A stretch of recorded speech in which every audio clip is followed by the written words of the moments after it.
Hello everyone, this is Nakshi and welcome to Guidely. I hope you all are doing well guys and RRB PO का exam है तो आप सबकी तैयारी भी बहुत अच्छी चल रही होगी। बहुत सारे स्टूडेंट्स का ये डाउट आ रहा था कि मैम RRB PO का एग्ज़ाम है, हम अप्रोच कैसे करें, समझ में नहीं आ रहा, टाइम बहुत कम होता है, कितना टाइम हमें मैथ सेक्शन को देना है, कितना रीजनिंग को देना है, अपना लास्ट ईयर एक्सपीरियंस शेयर करिए। तो मैं आपसे जो लास्ट ईयर मैंने जैसा अटैम्प्ट किया था मैं वो आपको शेयर करूँगी और कुछ चीज़ें ऐसी हैं जो गलतियाँ अक्सर स्टूडेंट्स करते हैं वो मैं आपको बताना चाहूँगी। ठीक है, तो पहली चीज़ तो ये है कि आपके लिए जो सबसे चैलेंजिंग रहता है आरआरबी पीओ में वो है आपका बदला हुआ इंटरफेस कि आप देख रहे हो हिंदी और इंग्लिश दोनों आपका सेम पेज पर रहता है, तो आपको स्क्रॉलिंग करनी पड़ती है जिसमें आपका टाइम जाता है। तो देखो ये सारे स्टूडेंट्स के लिए सेम रहेगा, ठीक है, ऐसा तो नहीं कि पर्टिकुलर आपके साथ ही ऐसा होगा। तो आपको क्या करना है, ये इस चीज़ की टेंशन पहले निकाल दो। अब सेकेंड थिंग ये कि अब रीजनिंग और मैथ्स को कैसे अटेम्प्ट करना है। तो गाइस देखो, जब लास्ट ईयर मैंने एग्जाम दिया था तो आप जान रहे हो कि मुझे 1 ईयर अप्रॉक्स हो गया यहाँ पर पढ़ाते हुए, और जब मैंने एग्जाम दिया था तो ऐसे मेरी स्टार्टिंग से ही मैथ्स मेरी अच्छी थी, बट मैंने उस चीज़ को ईगो पर नहीं लिया। और जब मेरी शिफ्ट जो आई थी उसमें आपका रीजनिंग ईजी था और मैथ्स मॉडरेट था, तो मैंने क्या किया, अपना 25-26 मिनट्स मैंने रीजनिंग को दिए थे एंड जो रिमेनिंग टाइम था वो मैंने मैथ्स को दिया था। क्यों? क्योंकि मैथ्स मॉडरेट थी, कैलकुलेटिव थी, विद इन द टाइम करना उतना पॉसिबल नहीं था सारे क्वेश्चन। तो मैं भी आपसे यही चीज़ बोलूँगी कि पहले से कुछ सोच के ना जाए, चाहे वो आपका रीजनिंग सेक्शन हो या मैथ सेक्शन हो, कि आपको कैसे अटैम्प्ट करना है। ओके, क्योंकि कभी कभी होता है कि आप सोच के गए हो कि मुझे रीजनिंग पूरा अटैम्प्ट करना है, मेरी अच्छी है, और रीजनिंग में आप फंस जाओ और आपकी मैथ सेक्शन बहुत ईजी आई हो। तो मैं आपको यही सजेस्ट करूँगी कि आपको जो ईजी है विद इन अ टाइम आप जो कर ले रहे हो, जिसमें आपको सोचना नहीं पड़ रहा कि ये करूँ कि ना करूँ, उनको आप फटाफट करते जाओ, चाहे वो सॉरी वो चाहे आपका रीजनिंग में हो या फिर वो आपका मैथ्स में हो। अब इसके बाद बात आती है कि रीजनिंग में कैसे अटैम्प्ट करना है मैम। तो रीजनिंग की मैं आपको बात बताऊं तो आप क्या करो, मिसलेनियस पार्ट में आप सिलॉक्स इनइक्वालिटी अगर आपको गिवन है देन आप उसको चूज करके कर सकते हो पहले, ठीक है। अगर आप लास्ट में करते हो तो ये आपकी मर्जी है, आप जैसे चाहो। मैं अपना बता रही हूँ जैसे मैं करती थी। इसके बाद जो सिंगल वेरिएबल वाली पजल होती है, बीआर भी कर लिया, ठीक है, आपका जो ब्लड रिलेशन आता है इसको भी कर लिया, डायरेक्शन डिस्टेंस भी कर लिया।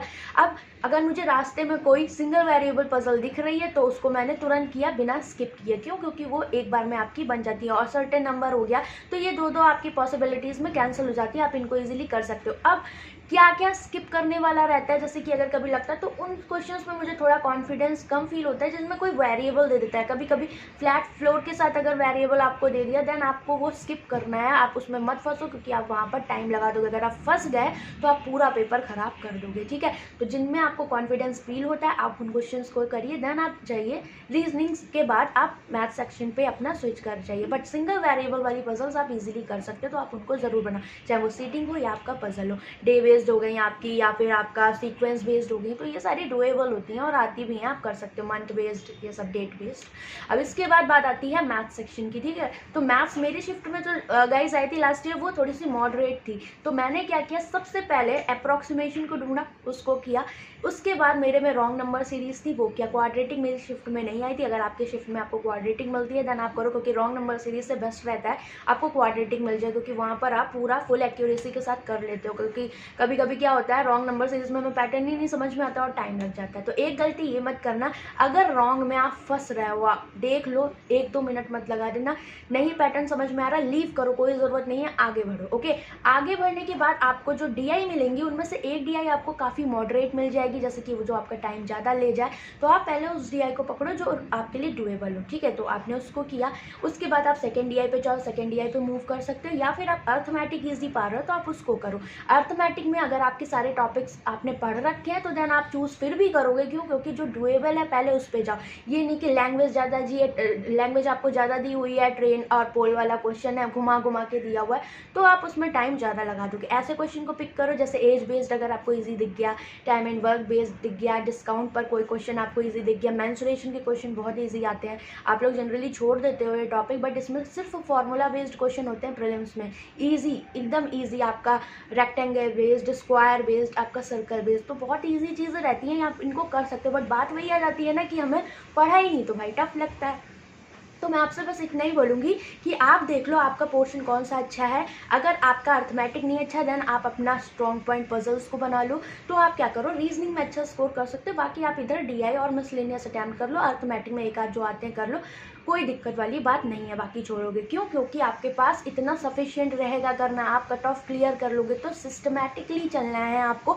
अगर एक पोर्शन आपका वीक है देन दूसरे को स्ट्रॉन्ग बनाइए। ओके, अगर आपकी अर्थमेटिक वीक है देन आप पजल सेक्शन को स्ट्रॉन्ग बना लीजिए, क्योंकि पजल्स आप जानते हो आपकी मिनिमम 20 मार्क्स की पजल और सिटिंग होता ही होता है। ठीक है, तो अगर आपका ये स्ट्रॉन्ग है, आप 15 नंबर का भी इसमें से कर लेते हो देन आप 35 मार्क्स यहाँ पर गेन सिक्योर कर सकते हो। ओके, बाकी मैथ्स अगर आपकी ठीक ठाक है देन आप इजीली दोनों में एवरेज भी कर सकते हो। ठीक, तो ये तरीका होता है आपका अटैम्प्ट करने का।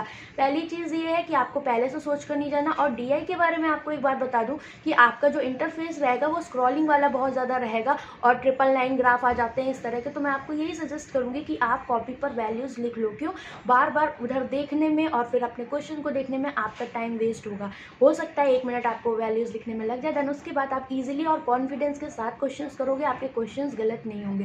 तो ये सारी चीज़ें आप ध्यान रखिएगा एग्जाम से पहले। बाकी एक पेपर मैं आपको अटैम्प्ट करके यहाँ पर बता दूंगी कि रीजनिंग और मैथ सेक्शन को कैसे अटैम्प्ट करना है, तो आपको थोड़ा सा आइडिया वहाँ से लग जाएगा। ओके, तो कल या परसों में मैं संडे या सैटरडे में इसको अरेंज कराऊंगी सेशन को, तो मैं आपको टाइमिंग एंड ऑल बता दूंगी। टाइम हमारा वही रहेगा 10 बजे, बट एक दिन पहले मैं आपको सारी चीज़ें इन्फॉर्म कर दूंगी। ओके, बाकी कोई डाउट हो तो आप कमेंट करके पूछ सकते हो, बट ये सारी चीज़ें बहुत इंपॉर्टेंट थी जो मैंने आपसे शेयर करी। और मोटिवेशन के लिए मैं आपसे यही बोलूँगी कि जितना पढ़ चुके हो, 2 पेपर बहुत सारी अपॉर्चुनिटीज़ है, बट अपना बेस्ट देना है। ओके, बाकी घबराओ नहीं, पेपर है, कोई वहाँ गन पॉइंट पे आपको नहीं समझाएगा या फिर कहेगा कि नहीं कट ऑफ क्लियर करनी है, तो नर्वस मत होइए, आप अपनी परफॉर्मेंस खराब कर दोगे।